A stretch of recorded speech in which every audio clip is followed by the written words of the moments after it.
साथियों, धनु लग्न की किसी भी जन्म पत्रिका में चंद्रमा एक अत्यंत मारक ग्रह की भूमिका में होते हैं। यदि वो लग्न में विराजमान हो जाएं तो इस व्यक्ति को जल जनित श्वसन तंत्र, माइग्रेन, साइनस इस प्रकार की बीमारियां होती हैं। नजला जुकाम सदैव बना ही रहता है।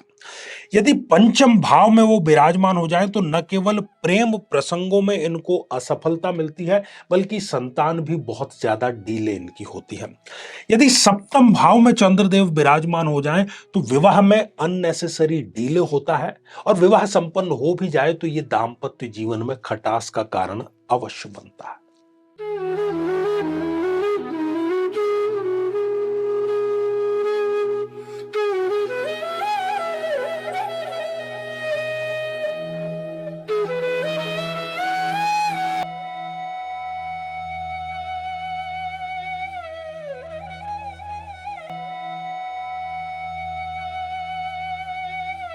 तो मेरे बहुत ही प्रिय और बेहद सम्मानित साथियों, हृदय की असीम गहराइयों से अभिनंदन, बहुत बहुत हार्दिक स्वागत।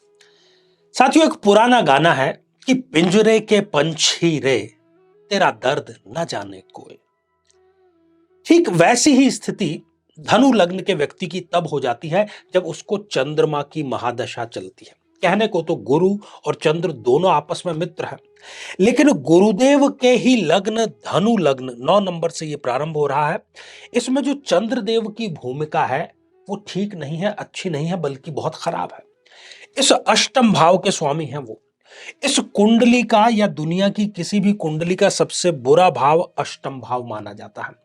तो धनु लग्न की कुंडली में ये वाला डिपार्टमेंट चंद्रमा को प्रदान किया गया है। तो जब भी धनु लग्न के जातक को चंद्रमा की दशा अंतरदशा आएगी, वो उसके लिए दुखदाई ही साबित होगी। वो किस स्थान पर प्लेसमेंट है, इसके अकॉर्डिंग उसकी महादशा जो है वो रिजल्ट प्रदान करेगी। आइए हम जानते हैं कि चंद्रमा की महादशा किस प्लेसमेंट के आधार पर कौन कौन से रिजल्ट प्रदान करेगी। इससे पहले यदि अभी तक आपने अपने लग्न से संबंधित एपिसोड नहीं देखा है कि किसी ग्रह की या चंद्रमा की आपको दशा कैसी रहने वाली है, तो यहां आई बटन में हम आपको उसका लिंक प्रोवाइड करा रहे हैं, जाकर के आपको जरूर देखना चाहिए। तो आइए साथियों, शुरू करते हैं। इस लग्न से ही शुरू कर देते हैं। यदि चंद्रदेव लग्न में ही विराजमान हो जाए, अनिद्रा की समस्या इसको रहेगी ही रहेगी। बिस्तर पर जाएंगे, करवटें बदलते रहेंगे, नींद नहीं आएगी चंद्रमा की दशा अंतरदशा में। इनका जो विवेक है और जो दिल है, इसका तालमेल बिल्कुल भी नहीं होगा। ये एक ठीक डिसीजन कभी भी चंद्रमा की दशा अंतरदशा में नहीं ले पाएंगे। बस असमंजस की स्थिति में ही रहेंगे कि मेरा दिल ठीक कह रहा है या दिमाग ठीक कह रहा है, किसी निर्णय पर ये पहुंच नहीं पाएंगे। साथ ही यदि ये जल जनित और श्वसन तंत्र संबंधी बीमारियां हैं, उससे भी बहुत जल्दी उबर नहीं पाते। श्वसन तंत्र, दमा, साइनस, माइग्रेन, ये सब इनको घेरता ही रहता है अवश्य। साथियों, यदि चंद्रदेव इस द्वितीय भाव में विराजमान हो जाएं, तो इस स्थिति में धन की सदैव कमी इनको बनी ही रहेगी। इनके दिमाग में यही रहेगा कि इतना धन होता तो मैं ये बिजनेस कर लेता, ये धन होता तो मैं अपनी ये ख्वाहिश पूरी कर लेता, बल्कि जो पैतृक धन जिन पर की इनका हक है वो भी इनको नहीं मिलता। ये कुटुंब का भाव है। कुटुंब वाले ही इनके विरुद्ध खड़े हो जाते हैं। यदि ये थोड़ी बहुत तरक्की की राह पर चल भी पड़े तो कुटुंब वाले टांग तुरंत खींच करके इनको नीचे ला करके पटकने का कार्य कर देते हैं। इनकी जो वाणी है, कम बोलना पसंद करते हैं, लेकिन चुभने वाली वाणी बोलते हैं ये, और लोगों को ये पसंद नहीं आता। लोगों को मधुरता चाहिए अपने कानों में। साथियों, यदि चंद्रदेव इस तृतीय भाव में विराजमान हो जाएं, तो छोटे भाई बहन इनके होते अवश्य हैं, लेकिन उनसे कभी नहीं इनकी बनती है। रिस्क लेकर के, जोखिम उठा करके, मेहनत करके जो कार्य करते हैं उसमें भी इनको रिजल्ट कभी भी नहीं मिलता। और चंद्रमा की दशा अंतरदशा में इनकी कोई बहुत बड़ी महत्वाकांक्षा के यार ये तो मुझे करना ही था, वो अधूरी ही बनी रहती है, कभी भी वो पूरी नहीं हो पाती। साथियों, यदि चंद्रदेव इस चतुर्थ भाव में, हालांकि ये माता का भाव है, लेकिन माता से सदैव इनका मनमुटाव ही रहेगा। भूमि में भी यदि ये निवेश कर देते हैं तो उसमें भी इनको रिटर्न नहीं मिलता। अपनी गाड़ी, अपने घर का जो सपना है, चंद्रमा की दशा अंतरदशा में कभी इनका पूरा नहीं हो पाता, सिवाय संघर्ष के कुछ नहीं हो पाता, और ये कई बार गलत राह पर भी चल पड़ते हैं। यहां पर बैठ करके ये इनको एक्स्ट्रा मैरिटल अफेयर की तरफ आकर्षित करने का कार्य भी करता है, जिससे कि दाम्पत्य में इनके खटास आ जाती है। साथियों, यदि चंद्रदेव इस पंचम भाव में विराजमान हो जाए, प्रेम में धोखे, वो भी एक दो बार नहीं बल्कि तीन तीन बार मेजर धोखे इनको अवश्य मिलते हैं। आकस्मिक धन हानि होती है, यदि शेयर मार्केट में पैसा ये लगा भी दे तो रिटर्न कुछ नहीं मिलेगा, बल्कि कपड़े जो हैं वो भी बिकने की कगार पर ये आ सकते हैं। संतान पहली बहुत ज्यादा डिले होगी, और संतान हो भी जाए तो उनसे किसी प्रकार का सुख इनको नहीं मिलता है, खासतौर पर चंद्रमा की दशांतर दशा में।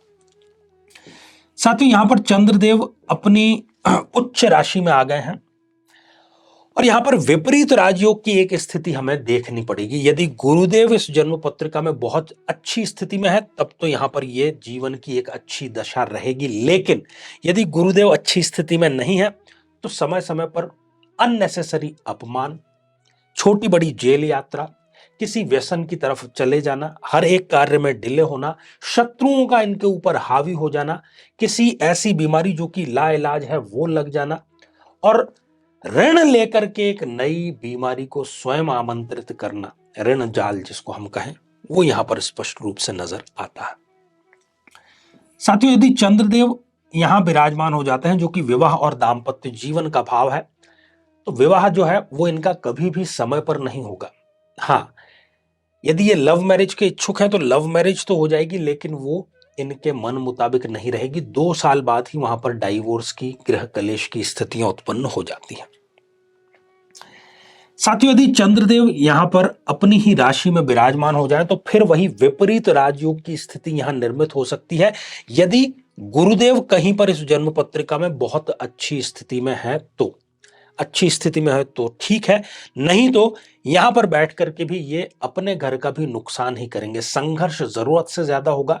99.9% पे आकर के गाड़ी इनकी जो है वो अटक जाती है, और सरकारी लाभ इनको कभी भी नहीं मिलेगा। स्वयं यदि सरकार में है, सरकारी नौकरी करते हैं, तो चंद्रमा की दशा अंतरदशा इनके लिए एक विभागीय कार्यवाही लेकर के आती है, किसी ऐसे स्थान पर ट्रांसफर करा देती है जहां पर कि ये कभी जाना नहीं चाहेंगे। साथियों, यदि चंद्रदेव इस भाग्य स्थान पर विराजमान हो जाए, तो चंद्रमा की दशा अंतरदशा में जैसे कि भाग्य ने इनके दरवाजे अपने लिए हमेशा के लिए बंद कर दिए हैं। जिस कार्य में सभी को सक्सेस मिल रही है, आसानी से मिल रही है, जैसे ही ये वो कार्य करने लगेंगे, सब कुछ उल्टा हो जाएगा। सफलता मिलना तो दूर, बर्बादी की राह शुरू हो जाएगी। जो धर्म है उसमें भी इनकी आस्था बिल्कुल कम रह जाती है, और जो विदेश यात्रा यदि ये नौकरी करने के उद्देश्य से करते हैं, तो वहां से कुछ भी लेकर के ये नहीं लौटेंगे सिवाय बर्बादी के। साथियों, यदि चंद्रदेव इस एकादश भाव में विराजमान हो जाते हैं, तो पिता से इस व्यक्ति की कभी नहीं बनती। 10 मिनट भी साथ में बैठ करके ये बातचीत नहीं कर सकते। अनुशासन होता क्या है इनको पता ही नहीं। ये फेमस होंगे लेकिन अपने गलत कार्यों के लिए। यदि ये स्टूडेंट हैं, कॉम्पिटिटिव एग्जामिनेशन की तैयारी कर रहे हैं, तो चंद्रमा कभी भी इनको उसमें उत्तीर्ण नहीं होने देता है। साथियों, यदि चंद्रदेव इस एकादश भाव में विराजमान हो जाएं, तो ये किसी न किसी क्षेत्र के विशेषज्ञ अवश्य होते हैं, लेकिन उस विशेषज्ञता का इनको कोई भी लाभ नहीं मिलता, मटेरियल गेन ये नहीं कर पाते। इनके जितने मिलने वाले लोग हैं वो इनसे अपना काम निकलवा लेंगे, लेकिन ये स्वयं अपना कार्य उनसे नहीं निकालवाएंगे। आय जो हो रही थी अच्छी खासी थी, चंद्रमा की दशा प्रारंभ होते ही उस आय में एक प्रकार की गिरावट देखने को मिलती है। ये लाभ का भाव है। जब भी कभी डीलिंग करने की चीज होती है, कहीं पर दो लोग मिलते हैं, किसी प्रोजेक्ट पर काम करते हैं, एक डील क्रेक होती है, लेकिन ये कभी भी अपने पक्ष में डील क्रेक नहीं कर पाते। और चंद्रमा की दशा अंतरदशा में इनकी कोई बहुत बड़ी इच्छा हमेशा हमेशा के लिए इनको दबा करके रखना पड़ती है। कुल मिलाकर के ये बिल्कुल अच्छी स्थिति नहीं है। चंद्रदेव यदि यहां इस एकादश भाव के बाद में द्वादश भाव में विराजमान हो जाते हैं, यहां पर विपरीत राजयोग काम नहीं आएगा, क्योंकि यहां पर स्वयं चंद्रदेव वृश्चिक में नीच राशि के हो गए हैं। ठीक है, तो बुढ़ापा संघर्षपूर्ण बीतेगा। विदेश में जाकर के नौकरी के या शादी के चक्कर में ये बड़ा धोखा जरूर खाएंगे, और खर्चा इतना होगा कि चाहे जितना मर्जी धन कमा लें वो कम ही पड़ेगा इनको। घड़े में एक जिस प्रकार से छेद होता है वैसा कमाई में इनके छेद हो जाता है। समय समय पर और नियमित रूप से अपमान अपने ही जीवन साथी से इस व्यक्ति को जरूर मिलता है। नशे का शिकार ये भी व्यक्ति हो जाता है इस स्थिति में, और जिसको भी ये पैसा देगा वो पैसा कभी भी इसके पास में लौट करके नहीं आएगा। ये सारी स्थितियां यहां पर हमें देखने को मिल रही है। तो अब करना क्या रहा, धनु लग्न की कुंडली है और आपने देखा कि मैक्सिमम क्या बल्कि हर एक स्थिति में चंद्रमा की दशा खराब ही रहेगी, क्योंकि वो अष्टम भाव का लॉर्ड है, वर्स्ट भाव का वो लॉर्ड है। ऐसी स्थिति में आपको अगर कोई उबार सकते हैं तो वो महादेव शिव। जी हां, सोमवार का आप व्रत करें और चंद्रमा को कच्चा दूध और जल मिक्स करके आप चढ़ाएं, महादेव पर अभिषेक करें और साल में एक बार कम से कम रुद्राभिषेक अपने नाम से अवश्य करें। जीवन में किसी समस्या का सामना कर रहे हैं, जैसे कि शादी में देरी होना, पति पत्नी में मनमुटाव या तलाक तक की नौबत आ जाना, संतान का प्राप्त न हो पाना, नौकरी या धन प्राप्ति में बाधा आना, जीवन के प्रत्येक क्षेत्र में किसी न किसी प्रकार की बाधा आना, तो आज ही अपनी जन्म पत्रिका का संपूर्ण विश्लेषण करवाएं और पाएं समस्या से सदैव के लिए मुक्ति। साथियों, श्रृंखला ये हमारी आगे भी जारी है। अब समय हो चला है आप लोगों के कमेंट्स जो है इसको शामिल करने का।